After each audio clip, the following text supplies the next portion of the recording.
Hey guys, it is Dani Deetté, television and film actress. You may have seen me in shows such as Ozark on Netflix, maybe Marvel's The Falcon and the Winter Soldier, The Sinner on USA Network, or most recently, a guest appearance on Matlock with Kathy Bates. And I'm excited to talk to you guys about what's up and coming. And we are going to get started here on the Jim Masters Show.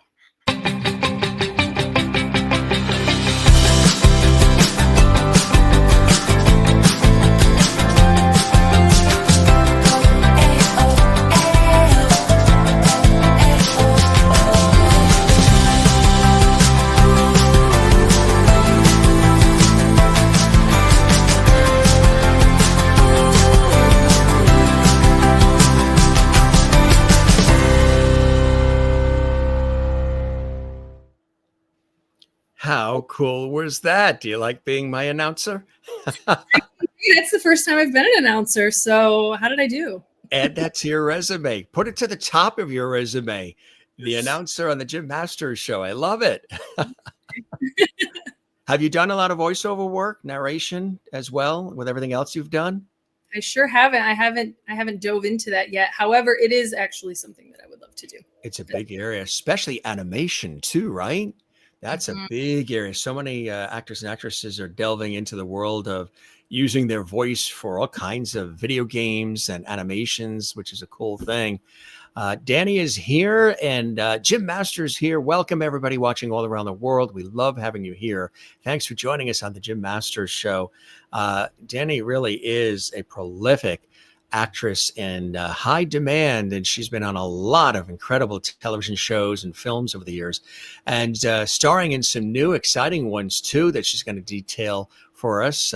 She hails from USA, from Michigan, from Battle Creek, where a lot of your favorite cereals are made. So if you're from Battle Creek, Michigan, I've got to ask, of all the things that I could ask you about your illustrious ongoing career, what's your favorite cereal of choice? Man, that is a hard one. If you were locked in a room and God said, I'll give you one choice of cereal.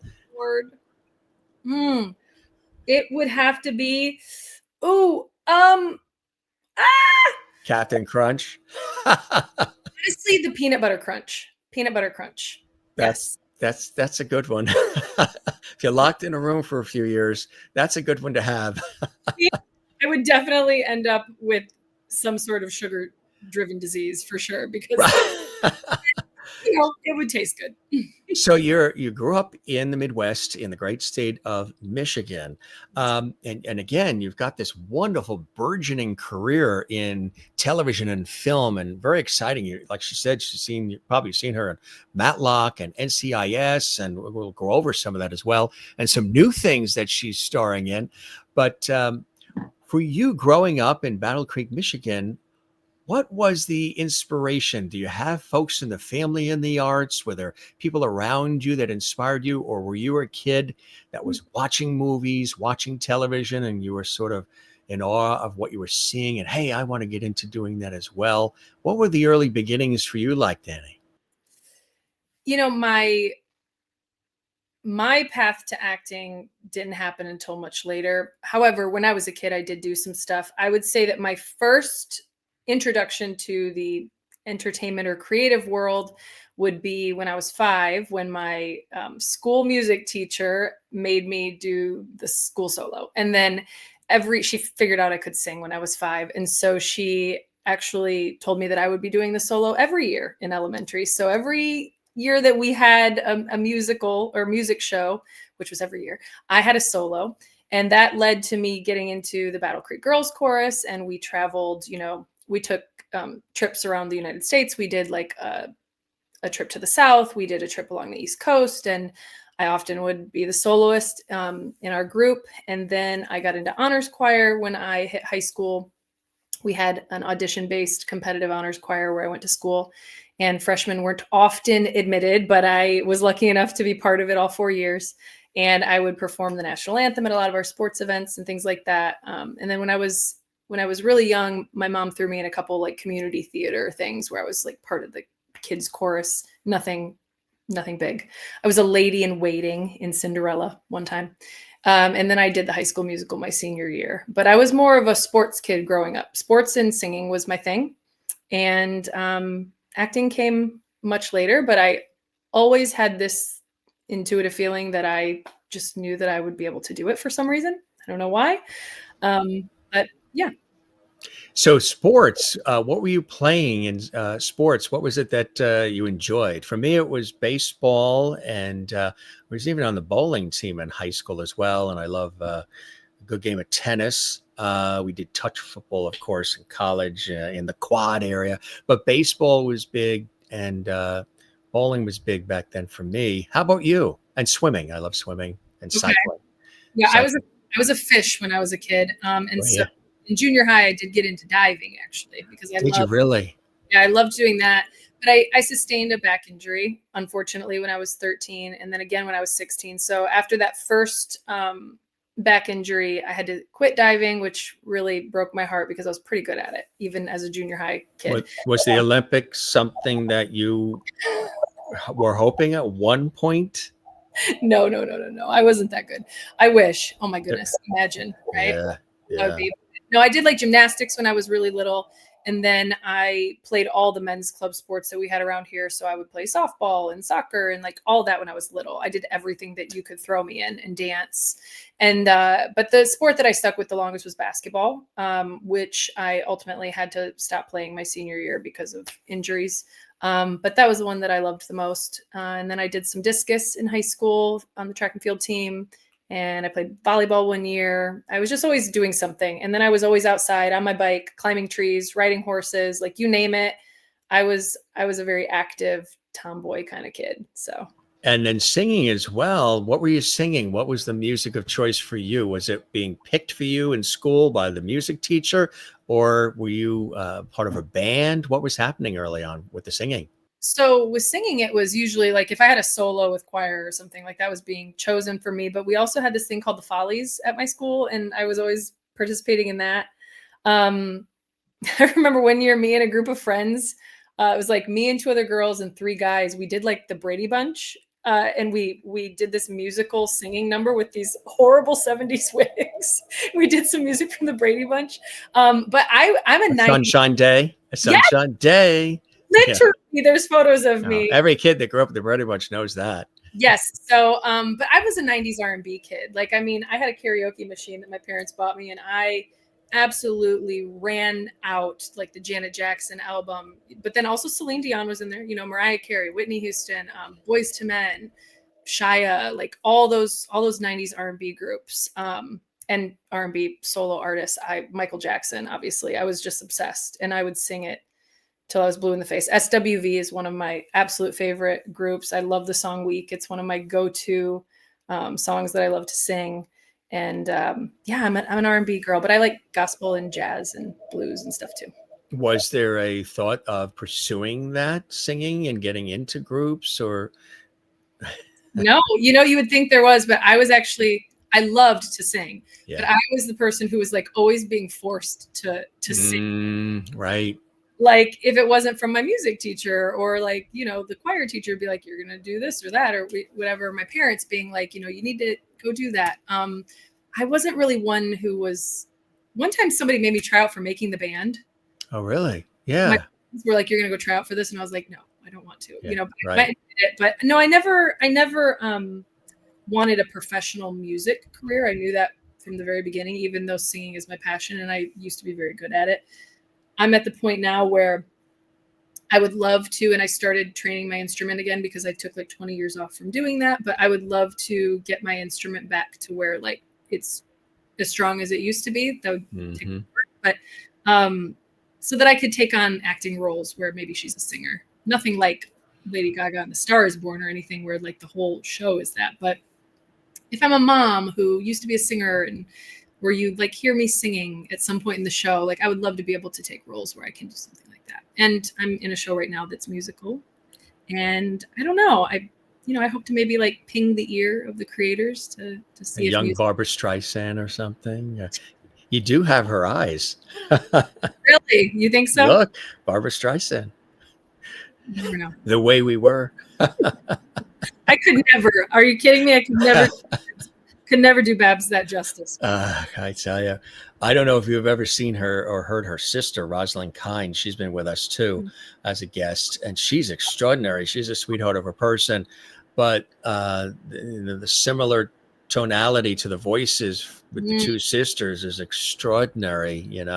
Really, they grew up in Brooklyn, New York, and there's something in the water in Brooklyn. So much talent coming out of that area as well. Now, you graduated with honors at Michigan State University with a major in criminal justice. Law enforcement was something that piqued your interest. You studied it. It's something that you wanted to do and get involved in. Tell us about what it was about law enforcement that sort of triggered this interest, this passion for you, where you actually, studied criminal justice well before any of this television and film career that developed. Well, I don't want to go dark and sad, but a personal, I figured this out much later in life. I didn't know it at the time, but I decided when I was about 15 years old, I thought at the time I wanted to be a criminal psychologist, because I wanted to know why the bad guys did what they did. And much later in life, through therapy, I realized that due to a personal tragedy in my life, when I was 7, I lost someone very close to me. She was murdered. And I think that it just made an incredibly strong impact on me. Obviously, it's one of the first big, scary things that happened in my life. She was like a big sister to me. She was my babysitter. She lived across the street. We spent all of our time together. She was 17 when it happened. And I truly think that first spark of, I want to go and do this for a living. I want to go and catch the bad guys, and I want to figure out why they do what they do, is a tribute to Krista. And as time progressed, I then thought I wanted to be a hostage negotiator. And but then I had my injuries and was like, I'm not going to make it through Quantico. So I pivoted and I did something more local, and I got involved in social work and in the criminal justice field with Children's Protective Services first. And then I ended up working for the Department of Corrections as a probation officer and worked in the court system for a while.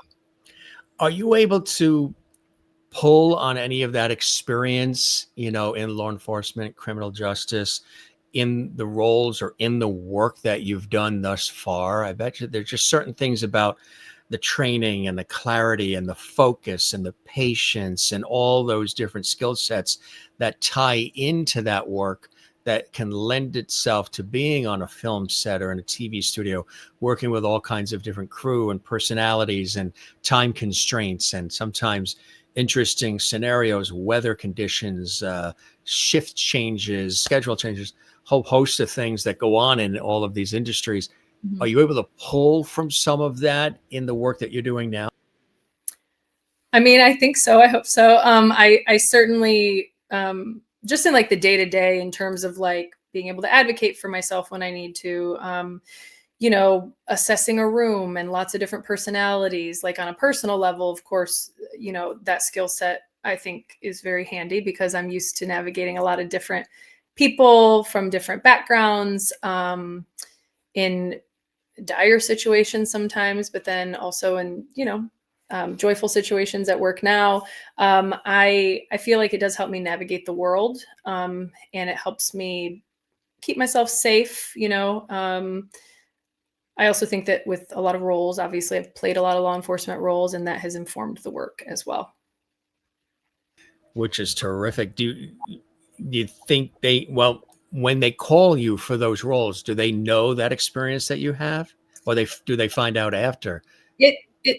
Well, it depends on if my team has told them, but most of the time my team is pitching me saying, hey, she's got over 7 years of experience working in the criminal justice field, in different capacities. I think a lot of people automatically think when I say that I was a police officer, which I wasn't, but I did work alongside them. And I have law enforcement officers in my life, in my family, who I'm very close to. I used to be married to one.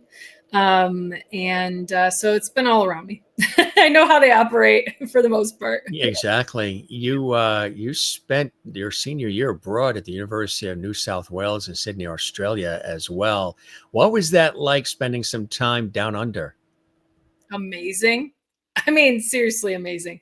I'm 21 and I'm in a foreign country, I think for one of the first times in my life, aside from maybe like Mexico or something. But I'm there with this group of kids. We're studying political science, so we're studying the justice system over there. Got to see a lot of really cool stuff with like Parliament. We got to go to a police academy, all sorts of things. But of course, me, I ended up being the kid that like went to go pick up a snake, thinking it was a garden snake, and these Aussies are like, no.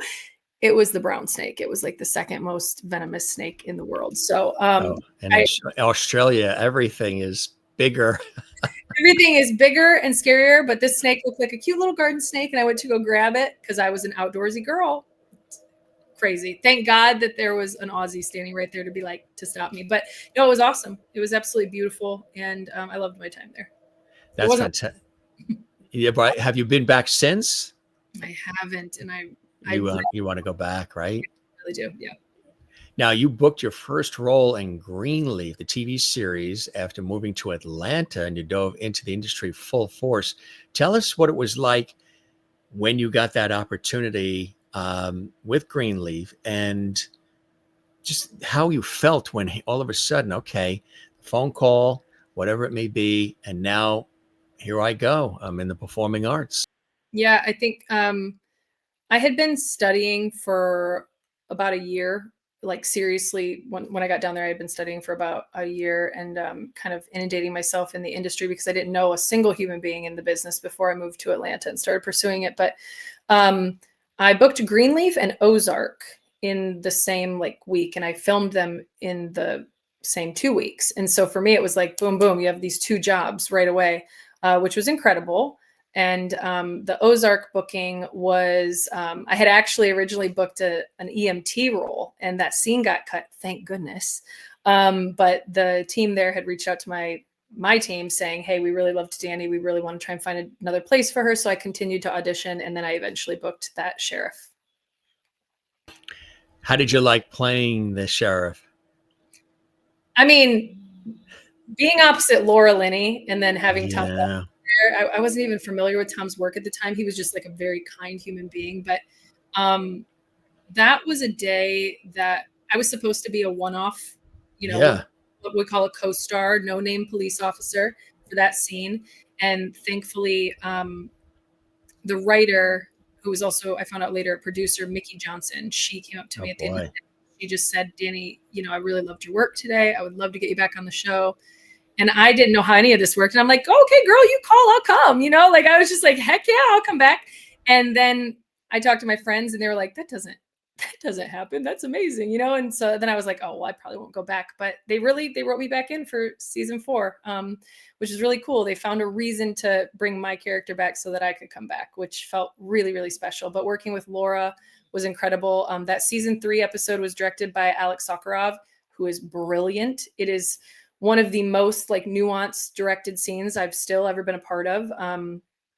We did one take, and Alec was like, that's amazing. Great, great, great. But he would bring the script over every time, and he would like tell me where he wanted me to breathe sometimes. I mean, when he wanted me to turn and look, when he wanted me to come back. And so it became this thing of like, every take was like, we loved the last take. Let's just try something new. Let's see how this works. Let's see how this works. And he would give me like 5 redirects, and I'm looking at the script and listening to him. And then he'd walk away, and I'd be like, oh Lord, what did he just say? And I'm like, I need to remember all this. And so I would really quickly drill it all through my head again. And I was very proud of myself that I did not miss one redirect that day, because there was a lot, and I was still a newbie. So I was very proud of myself for that. But yeah, it was an incredible experience. So many of them that you have that are stacking up in your diary, which I think is really, really cool. And you never know what the twists and turns of life and the industry can bring, but you're taking them all, head on. Super Soldier, Gigi in Marvel's The Falcon and the Winter Soldier. That's very, very special, because there's a whole cult following fan base for anything Marvel, of course. When that came along, that must have been a pinch me moment for you as well, huh? Yeah. I really didn't see myself booking that one. We were told they were looking for an international group of people, and they had us auditioning with like any international accents that we knew. So I auditioned with a British accent. No idea if it was decent. I was like, there's no way they're going to pick me. Right. So I just and I just did what I did. And, Yeah, a and then bloody good time. you get the call, and I was like, what? Yeah. Me? This like American? Like, anyway, so it was incredible. And Marvel was a job where I had a lot of firsts. And it was really great, like in a really good way. My first chartered jet, because we were operating during COVID times. So we were one of the first productions to go back after production came back up after COVID broke out. But we were in Prague filming when COVID hit officially, and they started shutting down borders. And so we got word late at night, hey, you need to pack up. We were only a couple days in. We were supposed to be there for like 3 weeks. They're like, we're shipping you out. We're worried about borders closing. We're putting you guys back on planes, and we're taking you home. And so we were like, oh no, but we got home, and that was just a whirlwind. It was just such a whirlwind, just like trudging through the airport, with like Mackie and Sebastian right here. And I tell this story, like Sebastian even had his new Winter Soldier outfit like in a garment bag for some reason, because he had it from the night before, and he like almost left it on the plane. It was like this whole thing. And I had a moment where I'm walking through London Heathrow Airport on our layover, and I'm like, is this really happening? It just felt very like surreal. So it was fun though. Yeah, sometimes some of these things, these experiences that come with it, you are pinching yourself saying, oh my God, this is part of it. And this is part of it. Yeah. Some people get excited just when this craft services is good, but is everybody's favorite. Craft services is it. That can make or break a shoot. But if you're on planes and jets and all these things that are going on, that's exciting stuff. So is this. We'll jump a little bit, but I have to get to this right away. I love this shot of you and I was teasing her beforehand. We were, talking about my career in television, radio, and everything, and hers. And I said, yeah, but I didn't get a chance to work with Clint Eastwood. Yeah. Tell us about what was happening here. This is a terrific shot. Okay, so I'm still a very new actor. When I booked this movie called Richard Jewell, it was in 2018. That was the first year I started booking jobs. And I think it was like my fourth job, because I booked like several right in a row with these same casting directors down in Atlanta. And I just was there for one day, doing quick little 1 to 2 liner. And it was really a cool experience, because it was also my first time seeing somebody who like didn't sit at Video Village. He had his own like handheld monitor, and he sits in a chair like right next to where we're filming, and so he's like kind of like right there off camera, like watching us, and then he'll give us the redirects, and he walks us through because he's such a brilliant actor, obviously. So he like was walking Paul Walter Hauser's part, like he was doing his part and telling him kind of when he wanted him to turn, when he wanted him to say things. And it was just really, it was an amazing experience to watch Clint Eastwood not only like acting in front of me, but then giving me direction. And because I am a newbie and I haven't been in this business for a long time, at that point, I kind of was just operating not on the P's and Q's of like what you're supposed to do in the business. So I very professionally asked him at the end of the day when he was thanking us for being there. I said, do you mind if I get a photo with you? I think I might have even said like, my grandma loves you or something. And I found out later people don't do that. They don't ask him for a picture while he's directing. And I felt bad, because then several other people were like, oh, can I also get one? And I was like, I'm so sorry, Mr. Eastwood. But he was lovely. He didn't seem to care. He happily took the picture. And it's a special memory.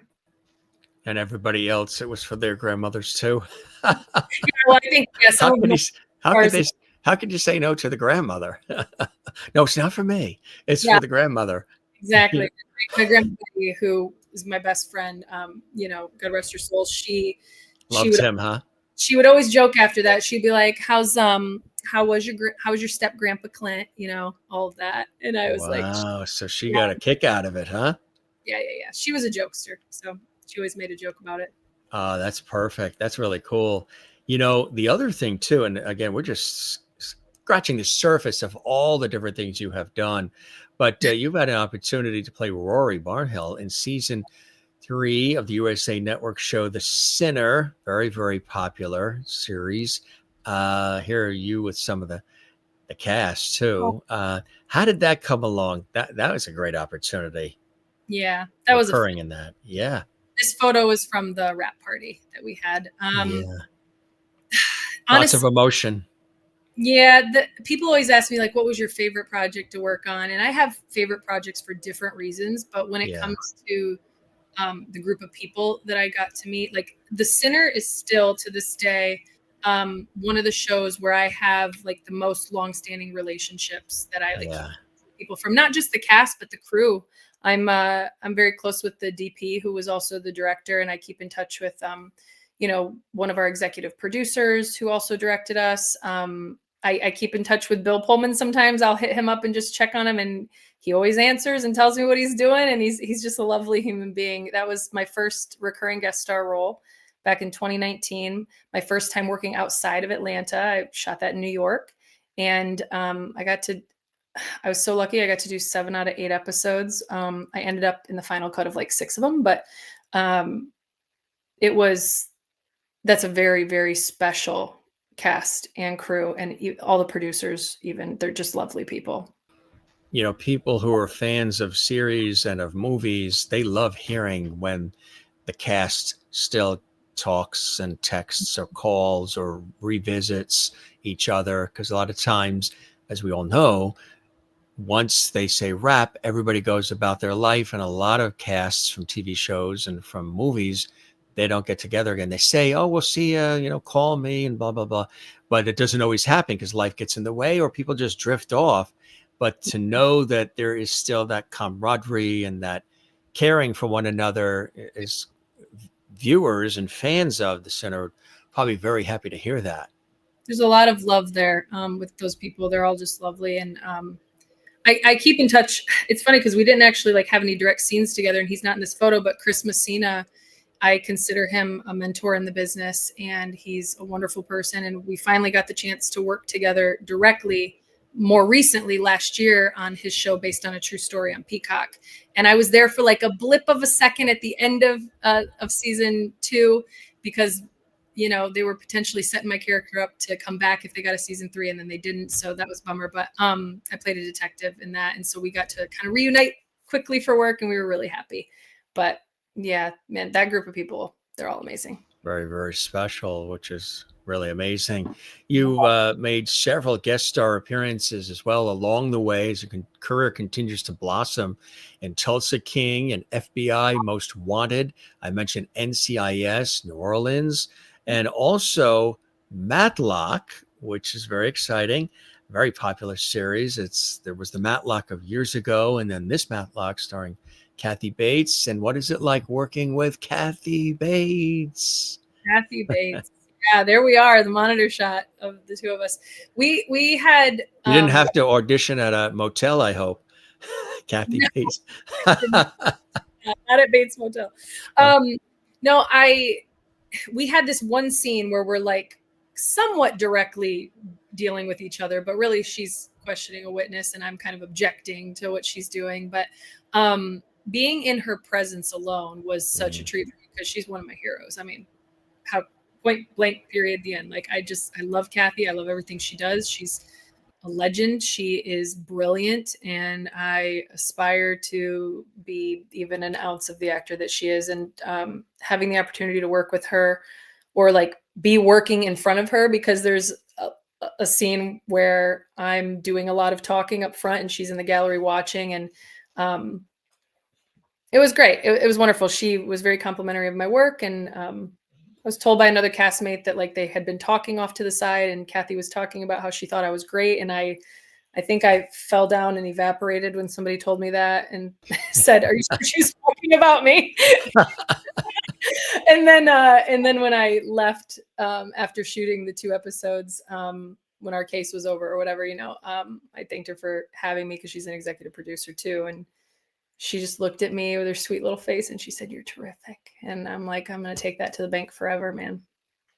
She really is extraordinary. I know she's quite the legend and icon, and yet very humble about that. But she really, really is, and she's so natural. And you are too. You're very believable in the roles.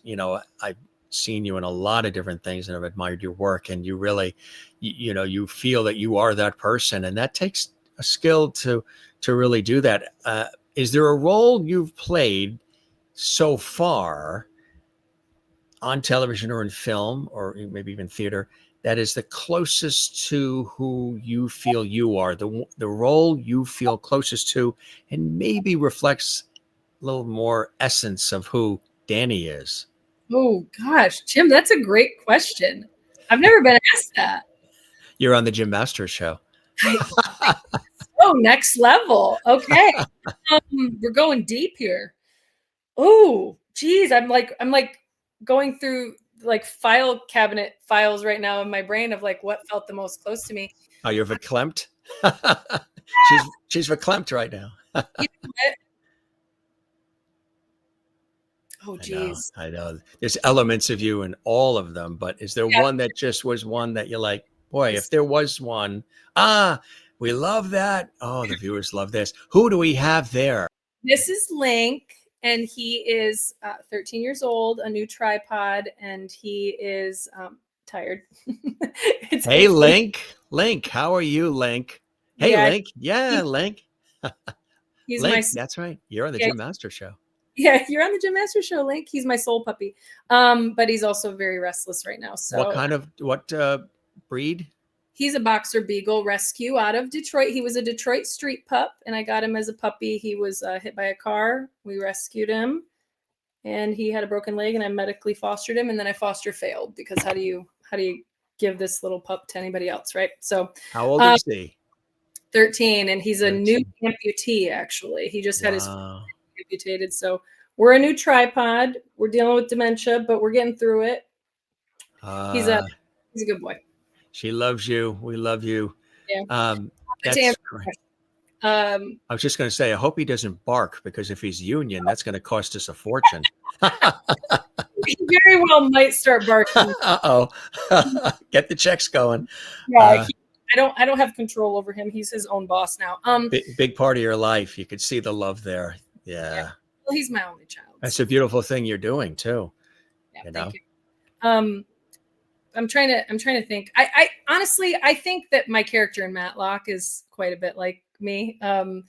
It's the person that like I really wanted to be when I was working in court, you know, like a little bit more showboaty, having fun, you know, messing with people. But I think that the confidence of Clara Clark in Matlock is very reflective of like the way that I carry myself with my friends and with people who know me, really know me. That's fantastic. And I can imagine too, talk about the friends and even the family. They must be very proud of you and excited for you to know the progression of your life and being there along the side, you know, the rooting contingent on the side as you're going through that marathon of life. It must be exciting and wonderful for the family and others to revel in your success and your joy that you're experiencing doing what you love. I think so. They say that they're proud of me. Do you know that everybody says that? Yeah. Family and friends are the hardest to please. I'm like, you know, I always get told, especially like when I'm back home, everybody's like, you wouldn't believe how I've never met parents more proud of their kid. I'm like, oh, okay. You know, my parents like to tell everybody what I do. My dad is so funny because he's like, well, I was on the plane and I was gonna tell the person next to me, but I decided no, I better keep it to myself. And he's like, but then I had to tell him. My daughter, you know, because my dad is he thinks that every person he tells is like he's getting me new fans. He's so funny. And I'm like, okay, Dad. He's your social media manager, right? I'm like, seriously, I'm like, Dad, thank you for being my unpaid publicist, I guess. So he's like, no, Danielle, it's very important. You know, it's Danielle, it's the full name comes out, you know, like Danielle, this is very important. I need to tell everybody what you do so that they can go and follow you and they can support all of your stuff. And I'm like, okay, Dad, well, thank you very much. So got some proud parents, some proud little brothers, you know, some friends. I understand that. Very supportive. First time I was ever on television in New York, my folks were in a store that was filled with television sets, you know, like a TV and appliance electronics store. And my dad, somehow got the management there to turn all of the television sets and the computers in the entire store, and then all the other there was like 30 other stores in this New York appliance TV chain that they had, 30 other stores in the New York, New Jersey, Connecticut, tri-state area. And they got somehow, just by saying that that's my kid on television. Yeah. I was just starting out as one of the first or second times I was on, Okay. and he had them put all of the television sets in all these stores on the channel I was on. So Wow. we're in a little bit of a break. We were live, and then we're in this little bit of a break where we're sort of huddling with the producers about what we're going to say next when we were coming back on camera, and to talk about, the special we were airing or something. And the producer, now this is again like the first or second time I was working with this. It was actually a special on a TV station in New York that was PBS. So, fresh out of school and everything. And the producer comes running in saying, "Wow, we just got a call from, such and such television and appliance chain, the biggest one in the New York area, and they have all of their TVs in all their stores set to our TV station, our channel. Wow!" And they said that you're doing such a great job, Jim, and blah blah blah blah blah blah. And I'm like, "Holy cow, really?" And the producers were they loved it because That's funny. all the channels were on their station. Your So dad. at dinner that night, we were all, family gathered at dinner. I said, what the craziest thing? We were at the station today, and the producer came running in and said that this manager for this station, for this TV and appliance store, electronics store, called in and said that he really liked what I was doing, and at the same time, he ordered all of the TVs and all of their stores to be on our channel.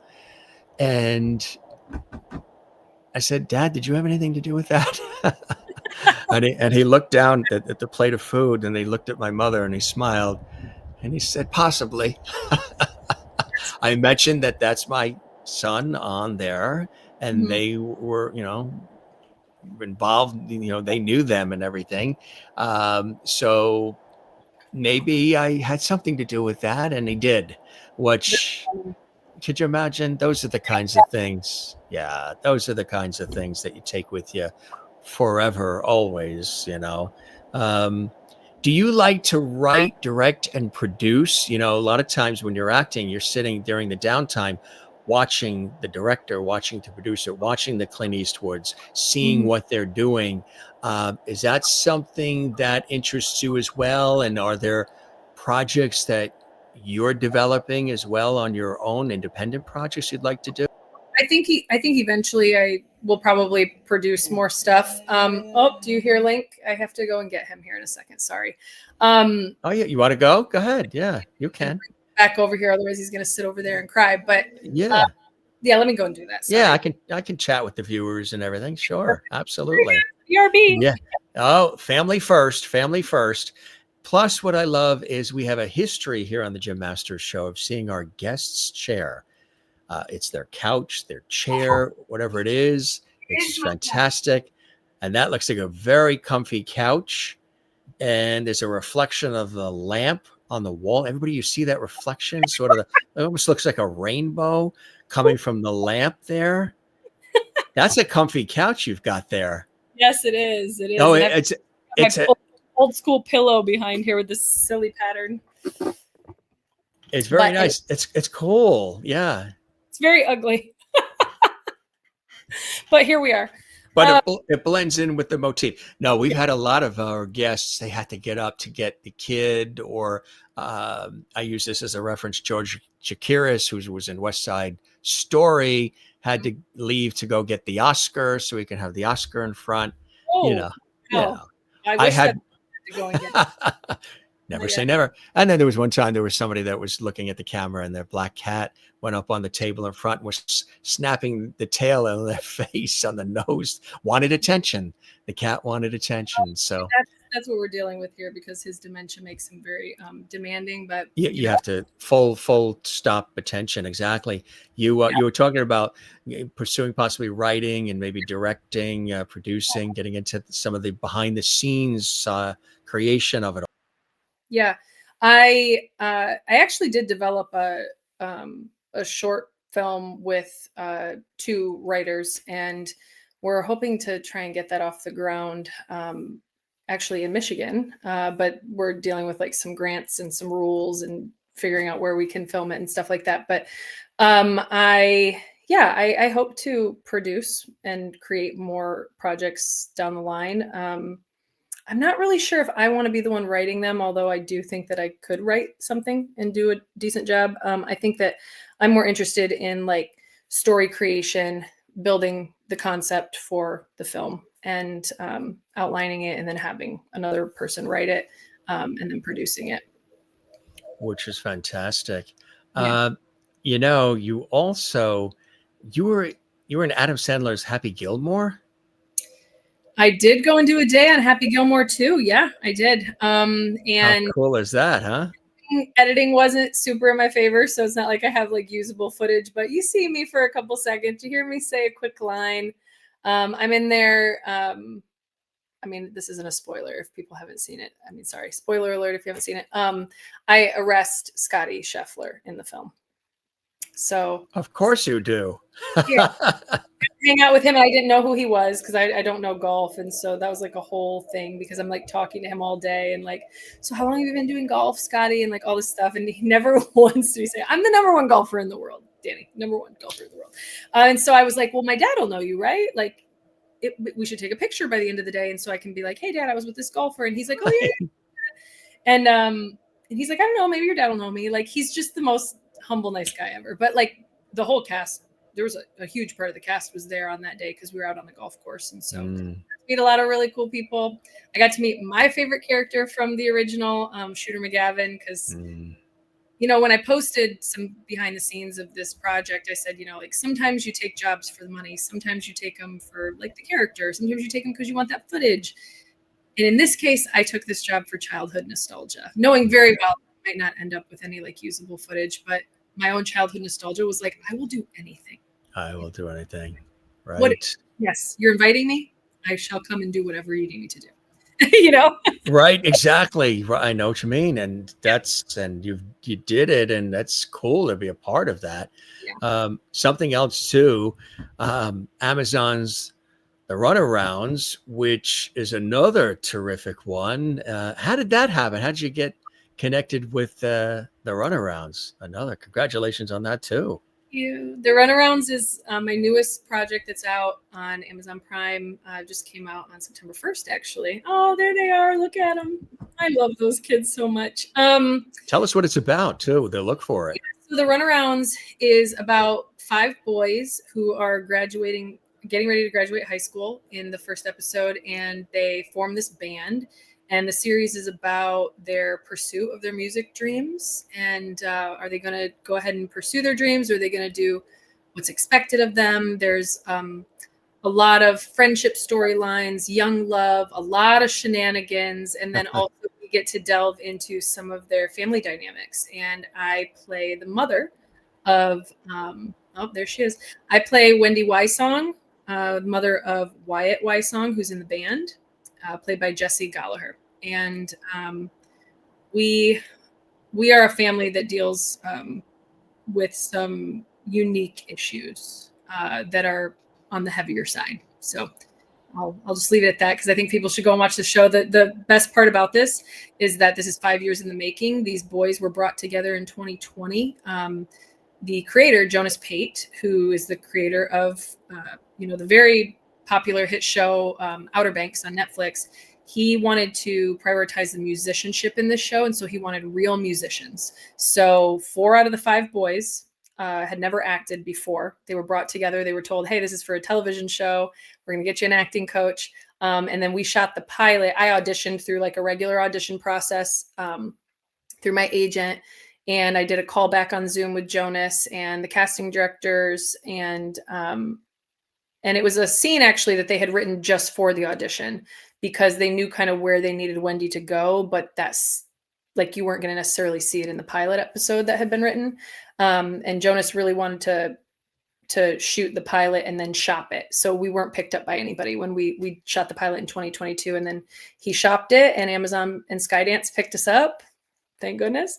And we got to shoot the rest of the series last fall in 2024. And then we were Wow. just out in LA a few weeks ago doing the premiere and all of that. And the show is officially out, all 8 episodes. Go watch it. The boys also dropped their first album, and they're on their first tour right now, and it's all sold out.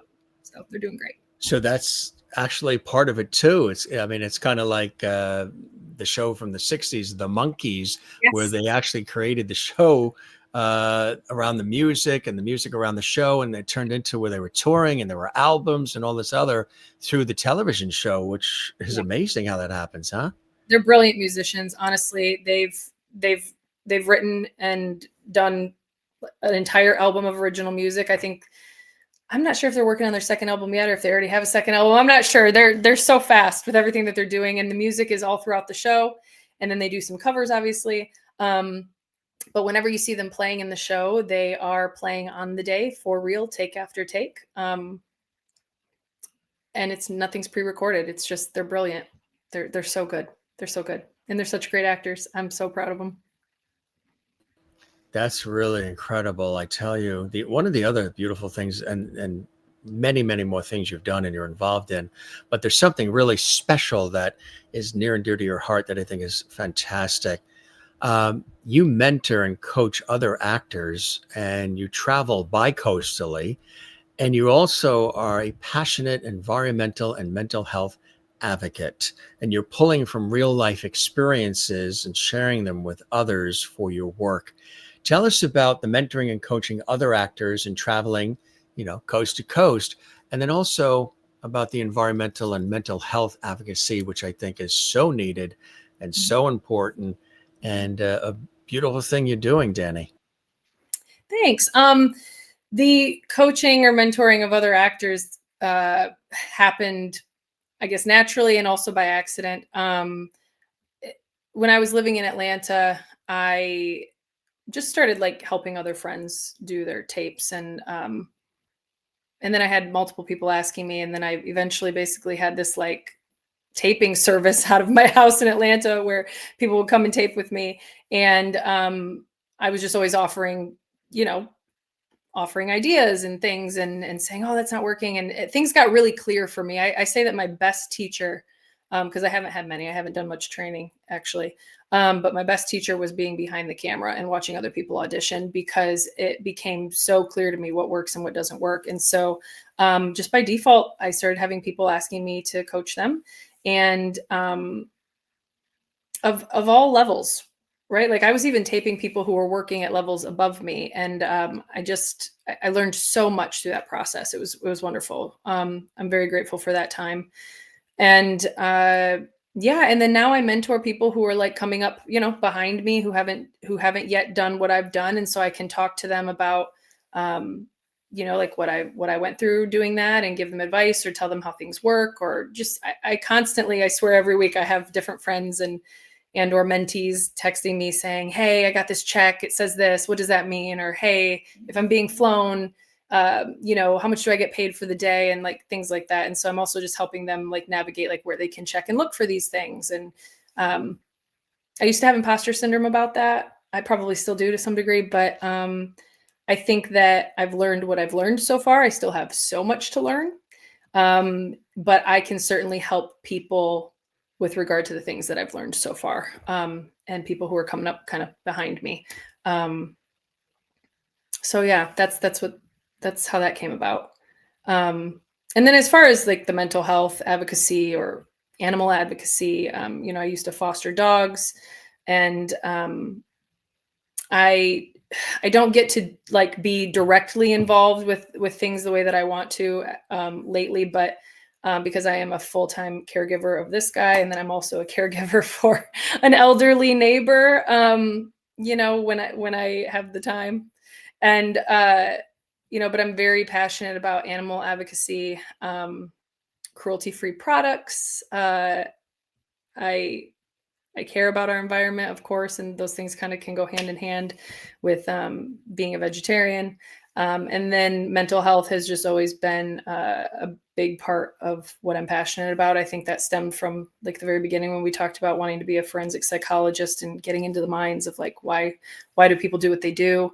I was just diagnosed last year with a neurodivergent OCD diagnosis, and my whole personality in life makes so much more sense. I think it's been one of my superpowers, to be honest, with my academics and things like that. So, Now, for anybody watching who isn't sure what that is, I know what it is. I have a friend who has that.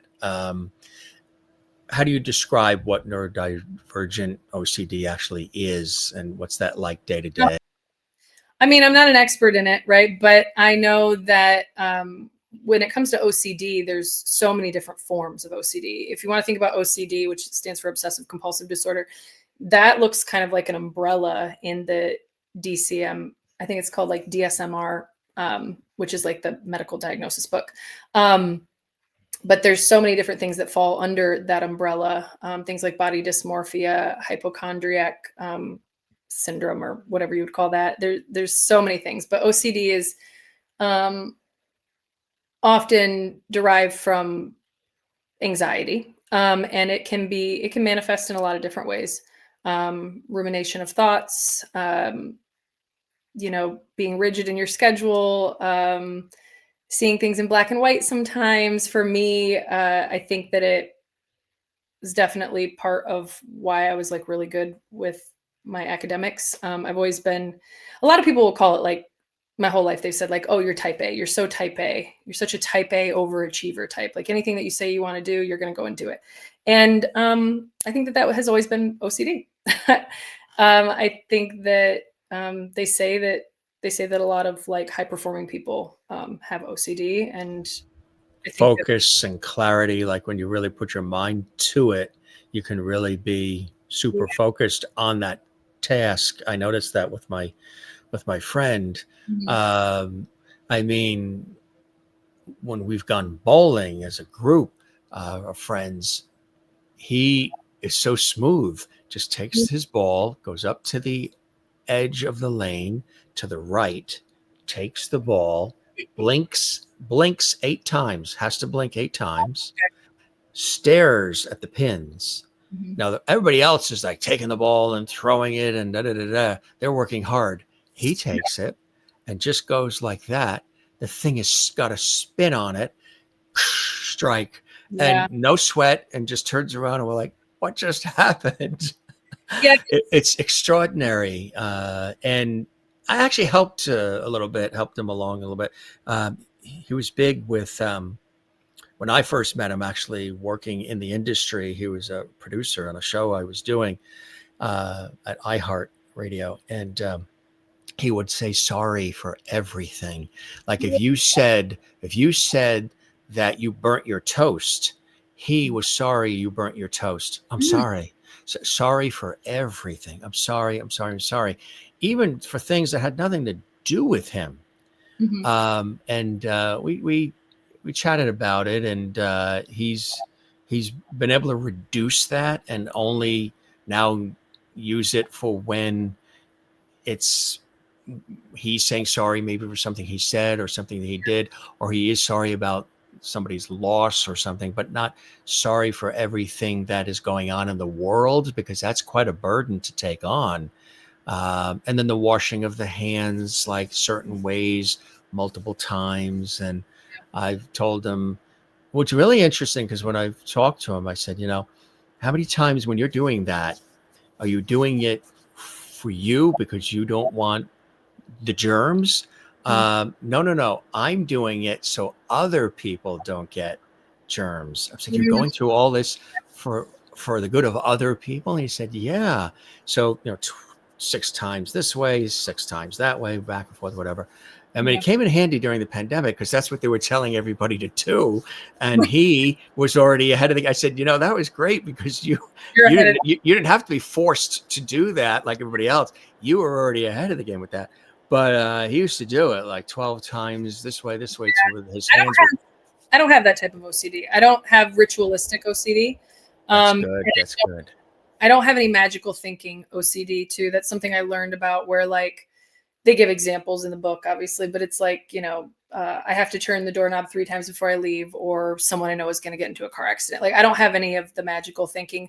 For me, it's more like I'm very detail oriented. I notice I'm learning that I notice a lot of things about the way that people like talk or move or behaviors that like other people might not notice. And I think that it's become very useful for me in my work because I'm investigating human behavior in my real life. But then like now my job is to investigate human behavior. So for me, it's really more of like that type A, used to be perfectionistic kind of behavior. I like to have a schedule, and then I don't know. Sometimes I'm like, how Rain Man like saw numbers and they like kind of lit up.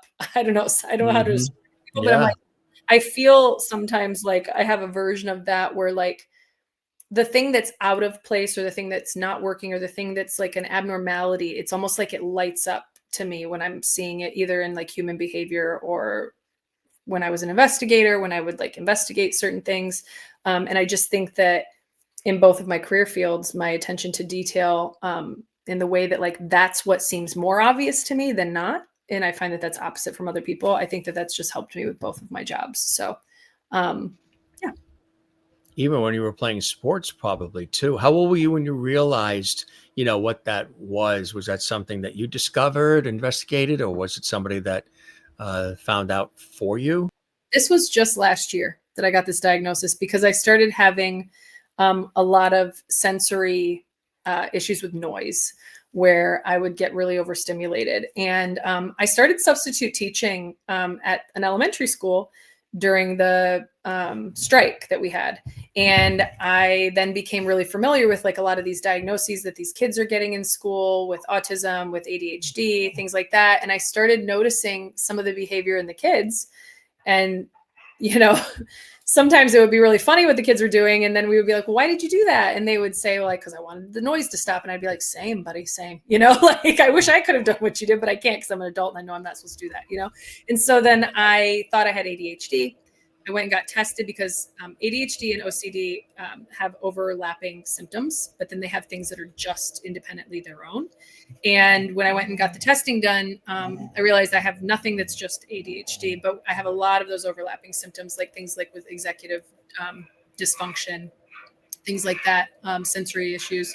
And so that's when it happened. It just happened last year, but it So, makes a lot of my life make sense. are there certain sounds that you Mhm. know you hear, or that even like if somebody's loud chewing, does Chewing that has been an issue for me, like have always. you? Well, this is something that's relatively new, and I've dug into it as well. Have you heard of misophonia? Yeah, no, I've Yeah, always known that I had misophonia, but I yeah, didn't. yeah, But I didn't. yeah. I can't stand vocal fry when people, Oh, we're going to go to the store. And now everybody's talking with it. It's like the thing now. I know. Everybody's got vocal fry. And when I hear that, I'm like, I want to throw my shoe at the TV. I'm I know. like, oh, you don't have to talk that way. Why are you putting that on for? And it's like the vocal fry. My sister a little bit too with it. The vocal fry and the chewing loud kind of thing, slurping, and that doesn't work. No, It's just I have to play music or put a TV show on if I'm in a room with somebody who I'm like close to, who I care about, who I don't want to get angry with. I have to like put on music or a TV show. right. It can go and then it goes to the other area where anger is. Can you chew Oh, louder? Yeah. Blake doing his whining, that's one of the things where I'm like, I can't have him like continuously whining, so I have to grab him again because he jumped down off the couch. 1 second, he's right here. It's just one of those things where he does it all the time now because of the dementia, Yeah, and absolutely. Yeah. it's very hard to deal with it like being nonstop. And so what he does is he'll jump off the couch, like I have him next to me, he's fine, but then he'll jump down and go and sit like right there 5 feet away, but then cry at me, and I'm like, buddy, I'm working right now. He doesn't understand. So it's So how do you work through that? Like if you're on set and you can't run off the set and you're hearing these sounds and noises that are really irritating to you or just grating on you, or they're getting louder. You couldn't even there's something else called hyperacusis, where sounds are actually a little bit louder to you than the average person. You're hearing it a little bit more loudly. So if it's an irritating sound, that can really be. So if you're on a set and you're doing your thing, because I know I've been in studios with headphones on and I'm listening to somebody and I'm like, oh my, are we done? Are we over? Is this done yet? Talk faster. Sometimes. How about you? sometimes I have to remove myself from the area. I mean, if I'm doing a scene and it's part of the scene, I have to just like kind of hunker down and deal with it. But I don't think I've had anything like that before.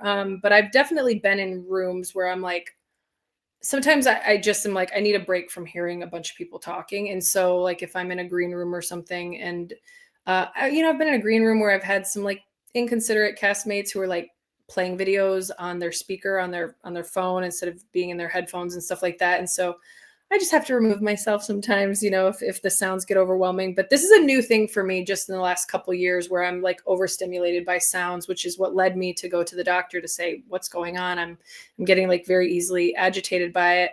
And that's when we figured out that I am in fact neurodivergent, and probably have been most of my life. But the misophonia thing with the eating has always been a thing. And my best friend even called me one day and she said, oh my gosh, my daughter has it too. And she was like 7. She said she'll just like get up angry from the table and just leave the table sometimes because her brother's eating too loud. I would never know what that was if you weren't my best friend. They say that starts in childhood, like 7, 8, 9, 10, 11, 12, for whatever reason. And it can carry through life for people that have a real struggle in dealing with it. I know there's sometimes, certain voices, or, because I hear so many voices all day long in my career, but Right. the chewing and this, there was one time I think I remember I was at a dealership and the car was getting new tires on it. And I'm in the waiting room, sitting in the chair, waiting and looking at some paperwork or a phone or something. And the TV was on and a woman came in, all boisterous. And she had gum. Oh. And she's on the phone talking with it. Yeah. And I'm sitting there and I'm going, okay. Yep. The TV's on.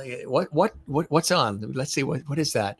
The TV wasn't loud enough. So, and she sits right next to me. No. So it's going in the head and in the ear. And popping it to bubble pop. It was like 4th of July fireworks. I'm like, what the absolute WT? And I'm like, I was actually getting irritated. In my head, it's somebody I don't even know. And of course, I didn't express it. I got up and walked away. So I walked over to where the tires are all piled up. I said, okay, this might be good for acoustics. Maybe the tires will bounce it off or absorb it. It was worse. And I'm walking around and I'm saying to myself, what the hell? Are you telling me nobody else in this building is hearing this? Doesn't anyone tell her to stop it? Knock it off, swallow it, spit it out. I don't know why. It was just, I never had experienced that before, but it was just, it was a hot summer day and I'm sitting there and all of a sudden it was like it was a deliberate attack. and the person didn't even know they were doing it. No, I know. It's crazy how that can happen. Like for me too, like I've always been, it sounds so funny to say out loud, but it's like ever since I was little, like I hyperfixate on like really soft things. And so like, if I'm in a store and there's like a soft blanket aisle, I have to go down it. I have to go down it and I have to touch all the soft blankets and I have to compare and see which blanket's the softest. And when I touch something really soft, like my dog feels like silk. Even the veterinarian like comments like, this is one of the softest dogs I've ever felt. And I'm like, oh, he was meant to be mine, because it like lights my brain up in a really good way. And so there's just, there's been clues my whole life, but back when I was a kid, in the 80s and 90s, they weren't testing and looking at girls as much as they were boys. And so, there's a lot of us females my age that are, in the millennial generation who are finding out much later in life that we are neurodivergent. And, I'm just glad that we're figuring it out. So neurodivergent, does that mean it's neurologic and it's the sounds coming in, it's diverting to the wrong area of? No, my understanding of being neurodivergent, it's just a category, like people who are autistic or neurodivergent, people with ADHD, OCD, different diagnoses. It just means that we're not neurotypical. So somebody who's neurotypical doesn't have any of these diagnoses. You're a cut above. That's right. Their own different brains. That's all. that our brains are different. They're not neurotypical, they're neurodivergent. Yeah. And so it can mean a lot of different things. Exactly right. Why do you love doing what you do so much? Obviously you do. You're very, very talented at it, and you're very, very good at it. And you're very persuasive and convincing and passionate about what you do. Why does it bring you such great joy and blessing, Dani? Oh, well, thanks for saying that, Jim. I really appreciate it. I love it because I love the human experience, and as painful as it can be and as joyful as it can be, I love investigating that. And I love trying to bring parts of that to life and meaningful storytelling. And I think that, like, with my passion about mental health, and I've had an opportunity to play some different characters that suffer from mental illnesses, it's just a real privilege, to be honest with you. When I played the character Darla Crace in FBI Most Wanted, she had dissociative identity disorder. And it's something that anytime I'm gifted with the opportunity to play a character that is, suffering in any way or has a mental health issue or anything like that, I just take it very seriously and try to handle it with care and respect, and try and give the storytelling and that person as much love as I can. My character in the Runarounds also suffers from a mental health issue, which is not like overtly discussed, but she has a personality disorder along with issues of addiction. And I just love telling stories that might speak to people, might help people, because I know that, like, when the world is in pain, they turn to art, and it's important, and I take it very seriously. Absolutely. And you are a superhero. I had to sneak into the room with the head of Marvel security to get that photo. How cool is that, huh? That was in Prague, yeah. And he was like, he snuck me in there with the cops guys. It was under lock and key and in like a shield bag and like all this stuff. And we had to sneak in there to get that photo. It was so funny. That is so cool. Every kid wished that they were in your position there for sure. And look at this shot. Yeah, that's Gigi, and she's mad about something. Yeah, right. We had just walked into this this community where there were like families and kids, and they were the oppressed, they were the underprivileged, they didn't have resources. And we went and we found out that they had been shoved out of their community, and there was no one there. It had been abandoned. And so that was a scene where we were all incredibly upset. It's cool. It's a different look too. You have so many different looks that you can take on, which I think is fantastic. You were also on Swift Horses as well. Yeah. That film is so beautiful. It's set in the 1950s, and it's about people at that time reckoning with being queer and kind of discovering, who they are and how they exist in the world and who they can and can't love. And it's a very, very beautiful film. And I had the opportunity to work with Daisy Edgar-Jones and then Sasha Cagé. And it's one quick scene, but it's a really fun scene. And I got to play a cross-dressing lesbian in the 50s, basically, where it was a woman in the 50s too. Yeah. Liked to wear men's clothing. And so I got to wear this really cool 1950s men's suit. And my director said to me at the end of the day, Daniel Minahan, he's so great. He was like, you look really good in these men's suits. You should be wearing more men's suits. And I was like, okay. I was like, well, you find a reason for me to do that, Dan, and I'll be around. I had this big pompadour because my hair had been, they asked me to grow out my pixie longer. And so it was just really cool to be on a set where all the set deck is 50s, all the wardrobe is 50s, and the cars it was just so fun. Yeah, I want to do more period pieces for sure. That's a cool shot. Yeah. This is too. Mm-hmm. There she is. Yeah. Yeah, a lot of these ones are from Prague specifically, because we also shot in Atlanta when Marvel was still doing a great shot. And of course, Kathy Bates as well. I mean, just all really. This one I like too. Looks like you're at the trail. You're in a trailer waiting, in between scenes. Yeah, that was for Ordinary Joe, which is a network was that one on? I can't remember, but I played an emergency room doctor in that. Did you like that role? Oh yeah, I've played 2 emergency room doctors, but in both scenarios, I don't have any usable footage from those roles because of the way that it was shot, and because there's so many moving pieces. Like, they don't really stay with any one person unless you're like the lead of the show.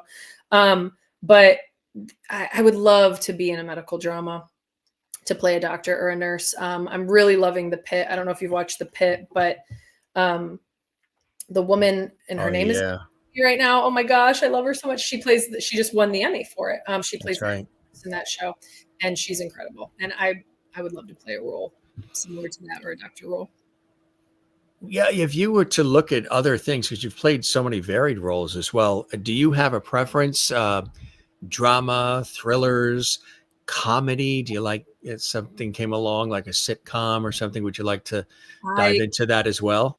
I want to do comedy so bad. And I just did a comedy called Little Brother for Netflix with John Cena and Eric Andre. We'll see what kind of footage we end up with at the end of the day, but I worked 2 weeks on that.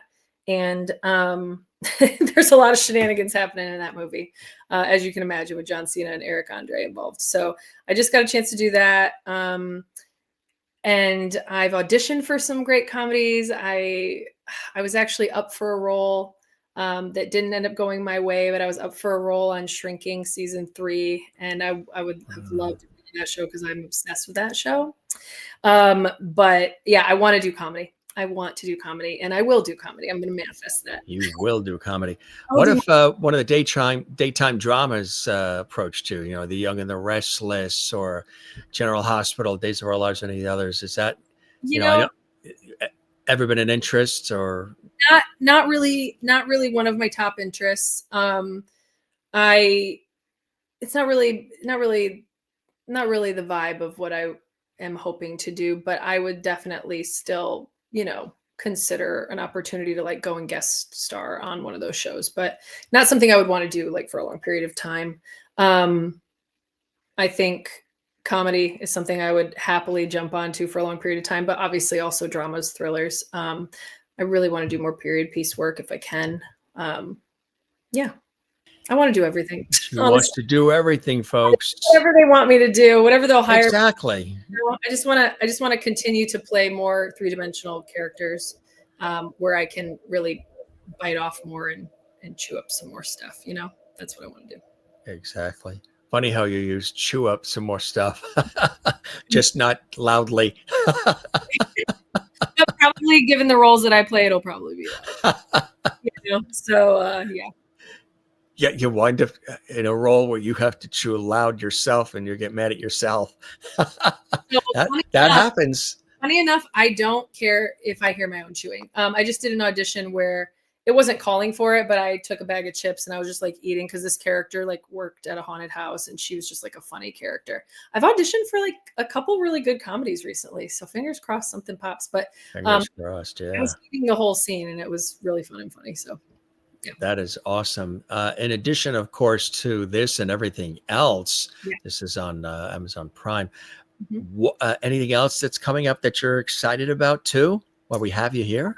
Well, I mean, I'm excited to see Little Brother whenever that comes out, the one that I just mentioned for Netflix. Just because it just what I do know about it, and I don't know everything that's going on in the movie, but what I do know is so ridiculous and fun. I can't wait to watch that as a viewer. And then I also have a couple episodes coming out on the next season of For All Mankind on Apple TV, which is, a show that takes place in space. So that was a really fun one to work on. So looking forward to seeing what that looks like too. That is so cool. That is, you're on IMDb and socials and everywhere else, right? I'm on Instagram at Dani_Deetté.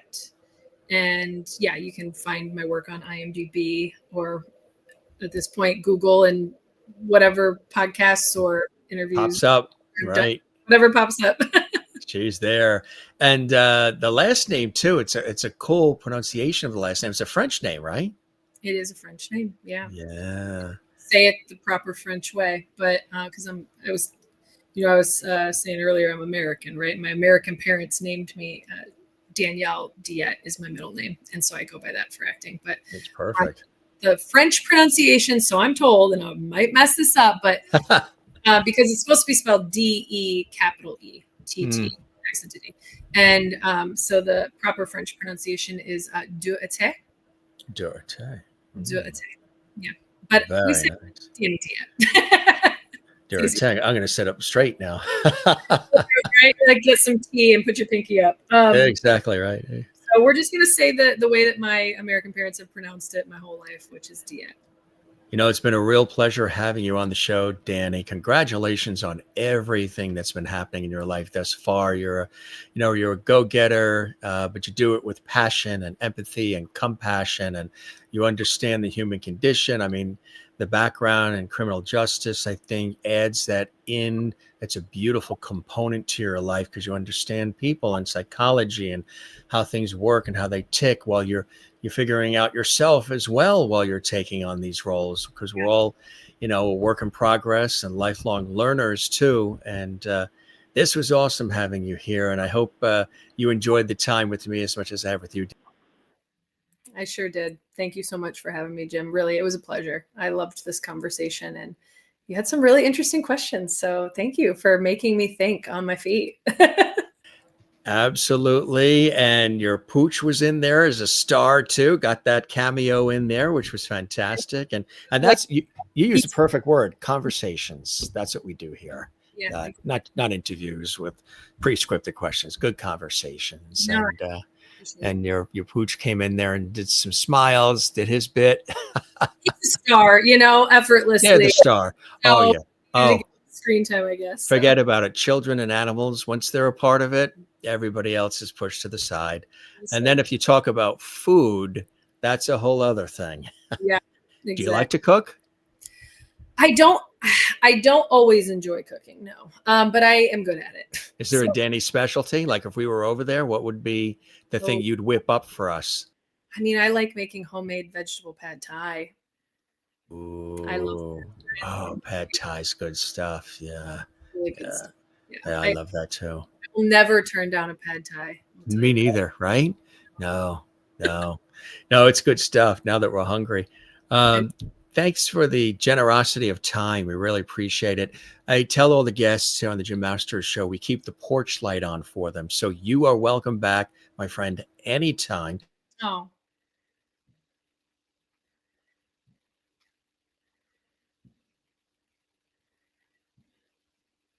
You just got muted, Jim. I can't hear you.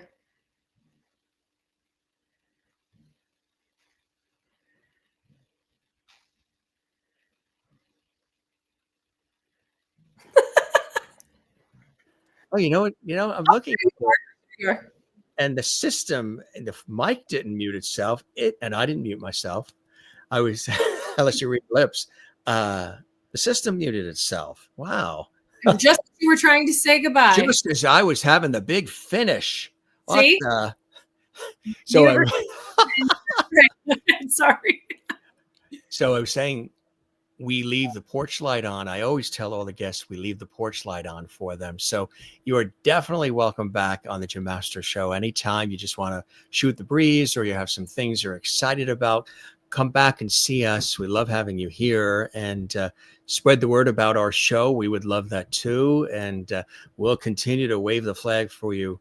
It's exciting to meet you and to learn about you and share and revel in some of your success and why you do what you do as well, Dani. So a privilege and a pleasure. And come see us again on the show, okay? I would love that. And the privilege and pleasure is all mine. Seriously. So thank you. Thank you very much. And we'll see you again soon. And go make a sandwich now. Exactly. I will. All right. All right. You be well. You take care. Okay. All right. You too. All right. Cheers. Fantastic guest, right? She's absolutely amazing. And what great stories. She's so relatable and she's compassionate, empathetic. She understands the human condition and she is so extraordinarily talented and gifted.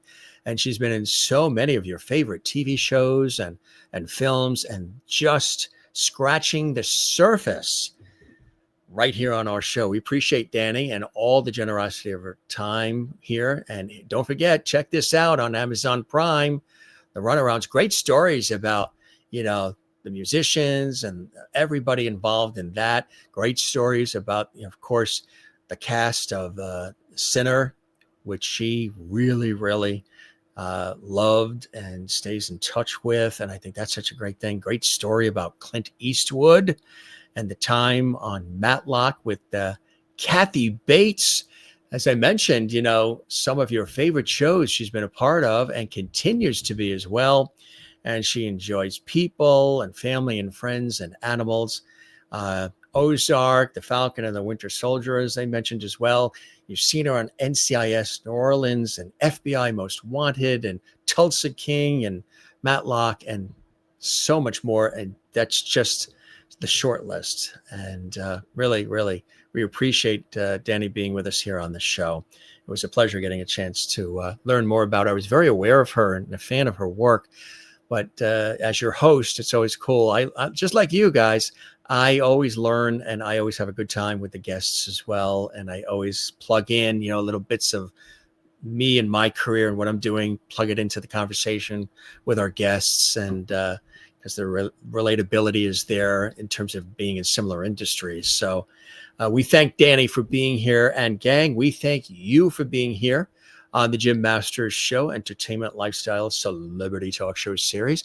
If you enjoyed this, a little homework. If you can give this episode a thumbs up, like right there on the YouTube channel, Jim Masters TV, where there's, hundreds and hundreds of episodes with celebrity friends and special guests have been here. Share this episode right from our YouTube channel on your social media. Subscribe as well to Jim Masters TV. It doesn't cost anything when you do that. Click the notification bell so you never miss any of our episodes, and drop a comment below. Maybe you've seen Dani in some of these great productions and these shows and films and television and so much more. What did you see her in? What did you enjoy about our conversation as well? We love hearing from all of you all around the world. We have an international audience. We broadcast here from the United States in the New York area, but boy, do we have a great loyal audience from around the world. We love you all. So that's a wrap for this episode. Come see us again right here on the Jim Masters Show. We love having you here, gang. This is Jim Masters thanking you, as I always say, for your time this time. Till next time, we love having you here. Take care of one another, love one another, and be good to yourself. It's important to do that. We'll see you on the next episode of the Jim Masters Show. Thanks for joining us. Cheers.